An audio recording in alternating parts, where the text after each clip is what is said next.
आणि आता आपण न्यूज टॉप 9 कडे वळूयात। सुरुवातीला राजकीय टॉप 9 बातम्या बघूयात। ठाकरे गटाच्या किशोरी पेडणेकरांची आज ईडी चौकशी। कोरोना काळातील बॉडी बॅग घोटाळा प्रकरणी ईडीचं समन्स। संजय राऊतांचे भाऊ संदीप राऊतांनाही ईडीचं समन्स। आज चौकशीला हजर राहण्याचे आदेश। संदीप राऊतांवर खिचडी घोटाळ्याचा आरोप।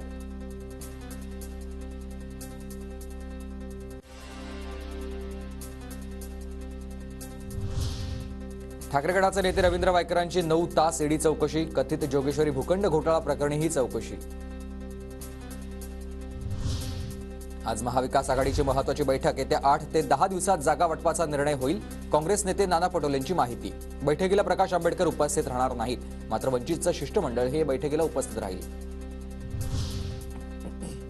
राज्यसभेच्या 6 जागांसाठी भाजपला 3 जागा, तर काँग्रेस, अजित पवार गट आणि शिंदे गटाला प्रत्येकी 1 जागा। विधानसभेत संख्याबळ कमी असल्यानं ठाकरे गट आणि शरद पवार गटाला राज्यसभेत एकही जागा नाही। मुख्यमंत्री एकनाथ शिंदेंची आज वर्षा निवासस्थानी महत्त्वाची बैठक। बैठकीत केंद्र पुरस्कृत महत्त्वाच्या योजना, पंतप्रधान मंत्री आवास योजनेचा आढावा घेणार। विरोधी पक्षनेते विजय वडेट्टीवारांनी आज मुंबईत ओबीसी नेत्यांची बैठक बोलावली। ओबीसी आंदोलनाची पुढची रणनीती ठरवण्याबाबत बैठकीत चर्चा होणार। बैठकीमध्ये राज्यभरातील 100 ओबीसी नेते सहभागी होणार।